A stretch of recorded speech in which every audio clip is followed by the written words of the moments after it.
Hey guys, it's me, Knowledge by Nikki and Nikki Smith. I didn't know if I was going to be able to make it today, guys. It's been a crazy morning. Look, I forgot my glasses, so let's do it. All right, I've been talking to you all a lot about salon owner stuff. You know, that's my group that I'm extremely passionate about. That's the group that I love. That's my background is salon ownership for about 20 years, and we just got to do it better, guys. We got to do it better. So I want to talk to you a little bit about some different things that salon owners can do to not have to utilize their money. Most salon owners are still doing hair. Very few of them are not.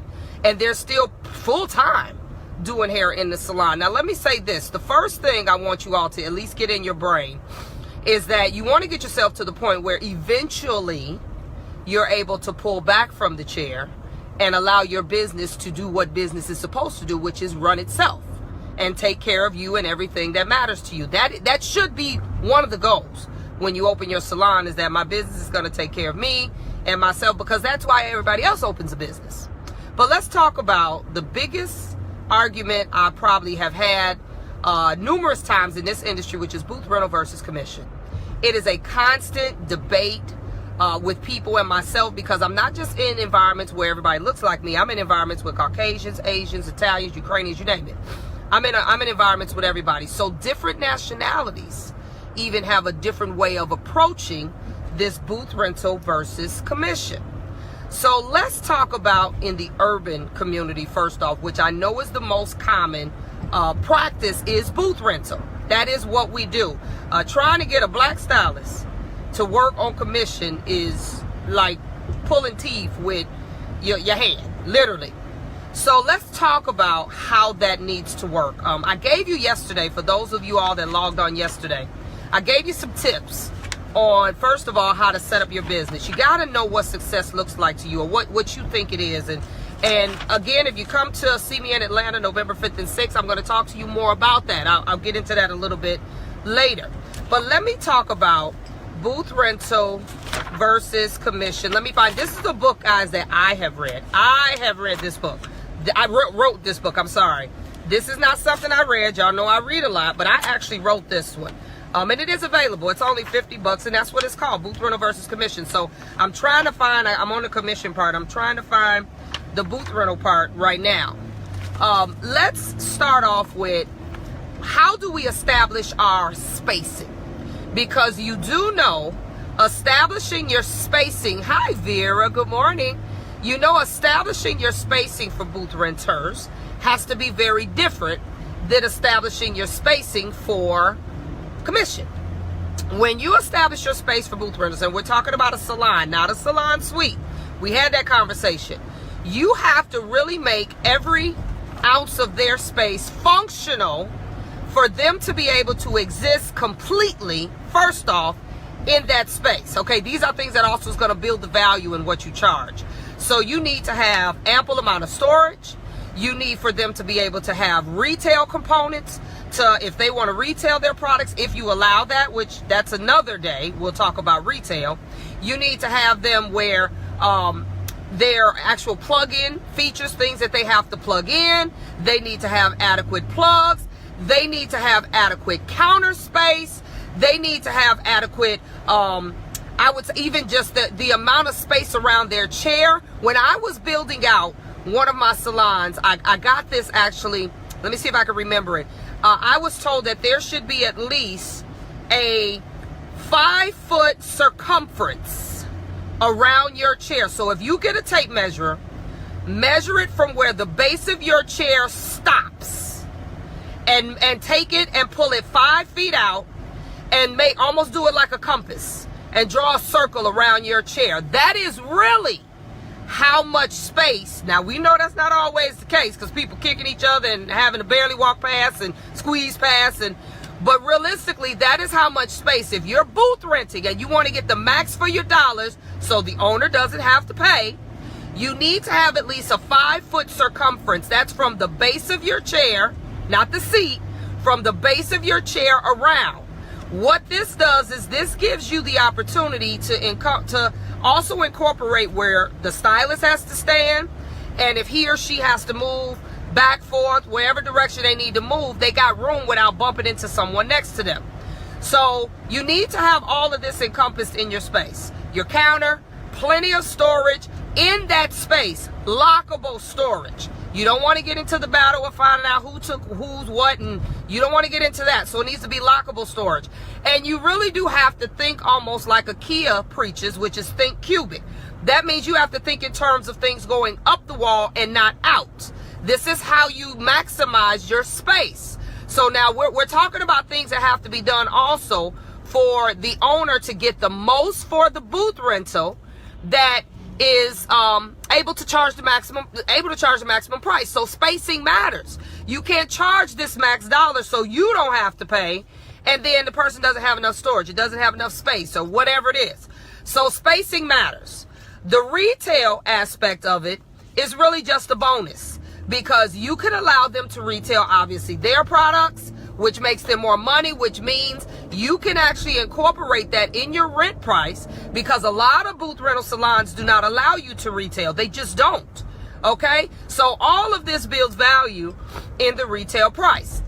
So, okay, we got the little spacing thing together. So that much we need to do when we go into booth rental. But let me talk to you again. Oh good, I just flipped right to the page. This is my book. Let me show you all the cover. It's only $50, guys. I'll have them in Atlanta. You see, it's booth rental versus commission. It's really good information, and this is from years of me gathering up what I know that works. I'm not talking about what I think. So let's talk about again how you have to figure out your booth rental pricing. Again, this is Freedom Fridays.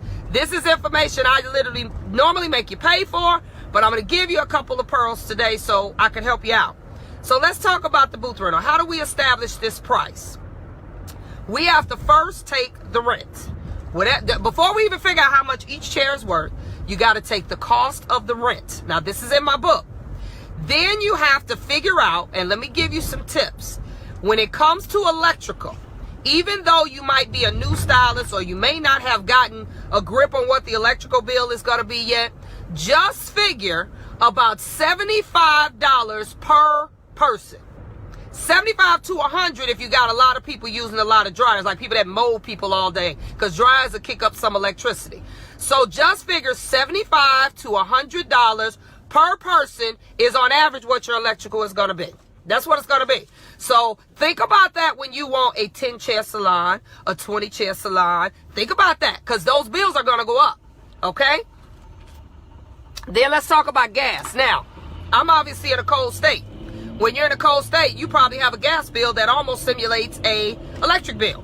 So the gas bill, it's really kind of hard to read a gas bill. What I will tell you is it really depends on how much you burn it. In Chicago, where I'm from, you know, we got to burn gas for a while because it's cold for a long time. Our gas bills are generally about 50% of our electric bills. That's on average. See, that may change in an area that you're in depending on whether it's cold a long time or not. Gas bills, you're going to have to just kind of wait those out a minute. You may have to put that on the back burner, kind of figure out if you already know, then you can incorporate it. What is your gas bill? The goal is to try to get on a budget plan that actually has where you pay the same thing every month. Now, sometimes in businesses, they won't let you establish that until you at least been in business for a year. So I think that's who I'm talking to today. If you pay water, water would be next. So we got rent, electric, gas, water. If you pay water, water is next. You got to know what the water bill is. Now, some people they're in places where they don't have to pay water, which is fantastic. If you can get a spot where the water is included, that's beautiful. But if not, you got to add water in there, okay? Then you have to add, everybody needs cable. And depending on, I talked to you earlier about the type of cable you're going to need. You're going to need cable that will encompass this new digitized salon that we're going to have, this new digitized model of a salon. You're going to have that incorporated in, because you're probably going to have a very big Wi-Fi. Look, this is my husband on the line. Today's my birthday, guys. I'm 48 today. Praise God for being 48. I'm just as excited. He's like, everybody tell me happy birthday. Okay, I'm 48 today, guys. Okay, thank you. But I'm going to keep going. Then, so whatever the cable is, cable can be 100, 200, 300, whatever it is that you all need to do. Then we have cleaning. Thank you, Dre. Then we have cleaning that we have involved in what are we paying to clean? We got the salon cleaned every week, every day. You need to incorporate that in. What is the cleaning going to be? Okay, you need to incorporate. No, he's talking about it. I'm 50. I'm not 50 yet. I'm 48. Okay. Then we even got garbage pickup. These are all of the things you have to incorporate in what you're doing. This is for salon owners. This is how you figure out your booth rental. So you got rent, electric, gas, water, cable, cleaning, garbage pickup, administrative payroll. If you're paying anybody to do anything, receptionist, maybe somebody that does some of your print work, I don't care what it is. You have got to be able to incorporate that. That can get costly, guys. Okay, we're talking about administrative payroll. Office supplies. I broke down, because I do a lot of print work, and I broke down and bought myself a real printer. When I say a real printer, I bought a Sure Enough laser printer. And I love that thing. It lets me do short runs with, the high colored flyers. It let me do gloss flyers, all of this. But guys, every time those cartridges go out, I get really sad, because the cartridges are at least $150 each. That's yellow, red, cyan, yellow, magenta, cyan, and then black is like $170. So, but that costs money. So I have to be able to incorporate, if I'm running flyers, I'm doing specials for the salon, whatever it is that I'm doing, that has to be compensated for, because none of that is free. Okay. Thank you, everybody, saying happy birthday to me. I really appreciate that. All right. Then we have toilet paper and paper towels. Now, I don't know about you all, but when I was a salon owner for all those years, I used to swear that people were stealing toilet paper. I'm like, I don't understand how toilet paper just disappears in the salon. You just put a whole pack out and it's gone. So all of that has to be paid for, guys. So toilet paper, paper towels. So you have to be good at keeping receipts, or making sure that you use everything. Hi, Tina. Everything from the same credit card, so you can go back and read your statements. You got to come up with these expenses, guys. It is absolutely necessary. Then if you have towel service, or even if you're washing towels at a laundromat, you need to know what that costs every week, every day, however often you're doing it. You have to do the math. Then we have any insurance that you have. I'm going to have a day where I'm going to talk to you all about the different insurances that are offered to salon owners and stylists that you all don't even know about. So you got to incorporate whatever insurance is costing you every day. You must incorporate that. Once you incorporate the insurance, then you're going to have any monthly maintenance. You need to give yourself kind of a blanket amount that you're allotting for maintenance, because stuff is going to happen. So you need to just allot yourself, okay, I need to have at least $500 a month that I need to be able to put towards anything happening, because when stuff happens, it can be thousands of dollars depending on what it is. So you need to have that incorporated in your monthly savings that you're going to put away, 500, 1,000. Obviously, it depends on how much square feet you have and how many people you have in there. And then you have to put any miscellaneous, window cleaning, whatever it is that you do. If you have to get somebody to come and, I don't know, it's all people that come and fix electrical implements, it's all kind of stuff you can actually have. But any miscellaneous that you can think of, which will vary from salon to salon, you have to have that built into that price. So I'm going to give you the example of the pricing that I came up with in this book that can help you. We had an example. Well, first, let me read what you do after that. You take that total monthly, whatever that is. You have to divide that by the number of laborers, by the number of people, from the nail girl to the spa girl to the, I don't care what you got in there. If you slide a barber in there, you got to divide that by the number of people minus yourself. So if you got, I think my example in here was I had 7 people, but with the owner it was 8. I'll go to that in a minute, because I'm reading from the page of my book. Okay? You have to divide that, divide that by the number of laborers, whatever that cost is. And then you want to take that, take your total monthly, divide by the number of laborers, excluding yourself, and then multiply that by 12.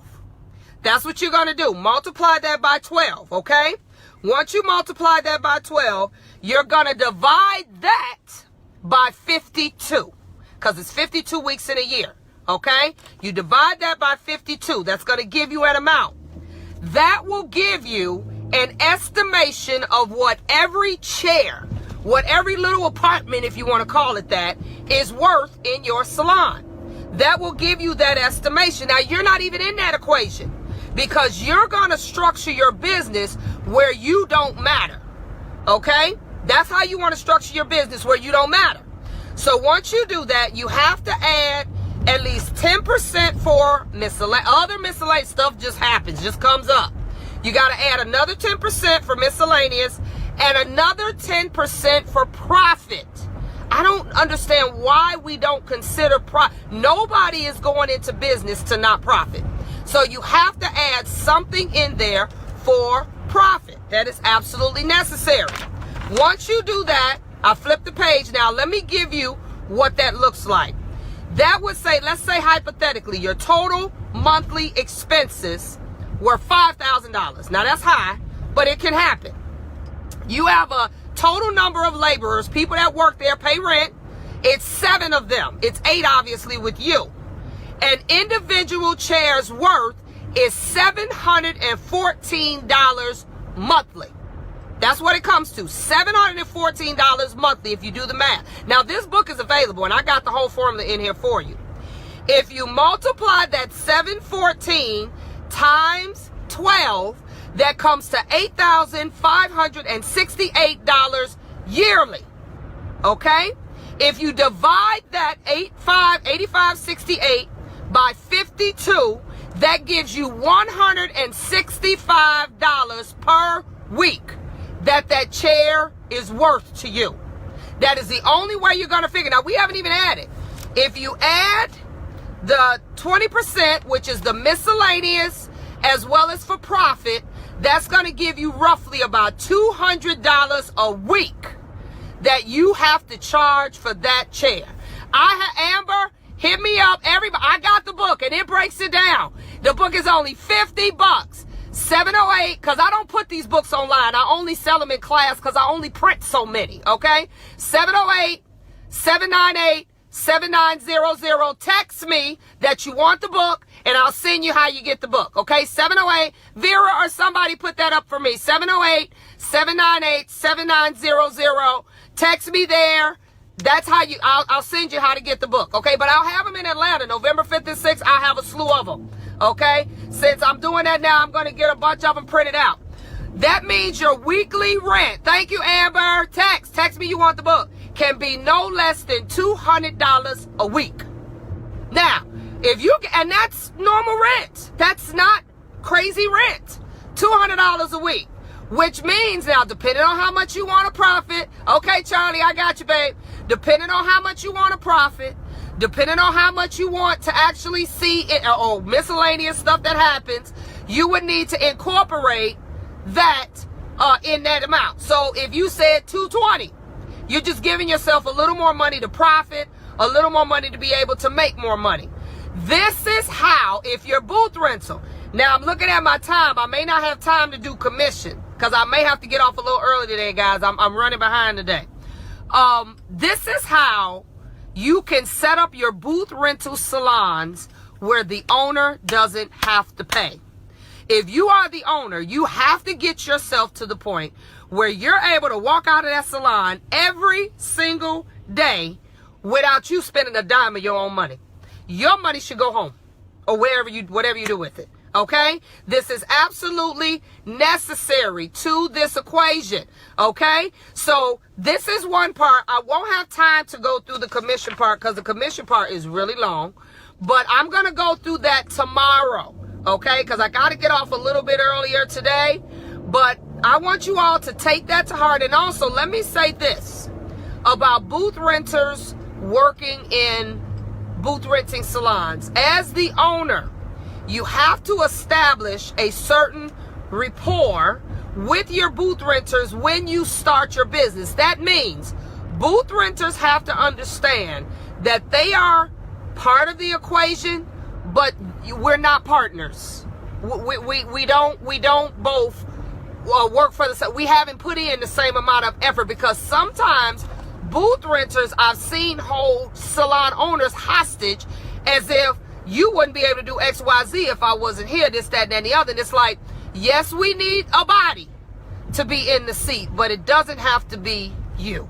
Okay? You need to establish a rapport early in the relationship that we are not partners. Everything we do is not necessarily equal, because you have put the money, the time, the effort, the energy to even establish this business, and they have to understand that they are definitely a necessary part of the wheel spinning, but the wheel will keep spinning even if they're not present.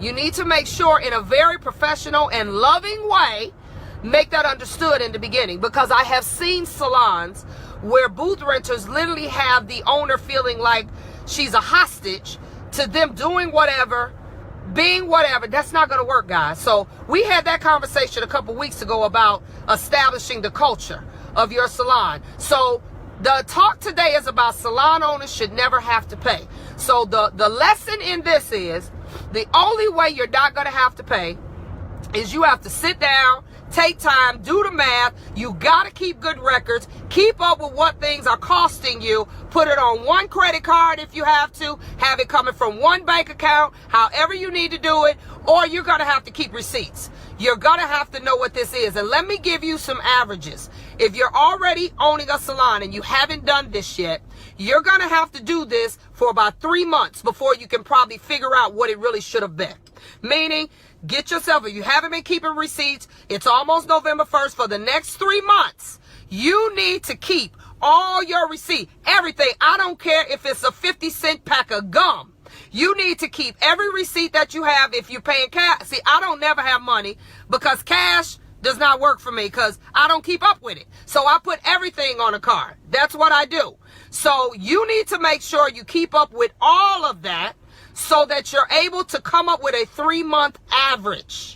Okay, because you do need to do it for a little while to figure out where the averages are, because some of the totals will change. So that is what I'm commissioning you to do, is to make sure you do that so you can keep up with a 3-month average, and then you can figure out what it needs to be. And you may give yourself a little room to breathe a little bit. Like sometimes I've done it in the past where I added about 10% to each total just to give myself a little breathing room. But the goal is you want to be able to do this so that you as the owner do not have to pay. There are too many owners that are taking their money and paying light bills, gas bills, and you got workers, you got people in there. It's different when you don't have people. When you ain't got nobody, you do what you got to do. I've been there. But when you got people, this should never be the equation. When you have people paying you rent. Okay? So, I got to go, y'all. You will get more of this information. If you want to come to my Salon Owners Conference, SOS, Save Our Salons. It is next November. I got the flyer, y'all. It's absolutely beautiful. I'm going to send it out. But I got to have the pay button set up. So that's why I haven't sent it to you yet. But text me, 708-798-7900, that you want information on it. I'll send it. And text me your email. I'm going to send it both ways, email and text. And you'll have a link to pay. I got all kind of payment options. So you'll be able to, 2018, SOS, Save Our Salons, Salon Owners Strategies Conference, November 4th and 5th. 2018. Definitely hit me up, 708-798-7900. Text me, y'all. I don't return voicemails from that phone. Text me that you need the information and I'll send it to you. But I gotta go, guys. I am so behind this morning. You know I get up before the roosters, but I said I'm gonna go back to sleep. So I'm a little behind today. I'm not gonna be late for work. I ain't never late for work, but I'm on my way, and I'll see you all soon. So you all have a good one. I'll see you next week. Peace out.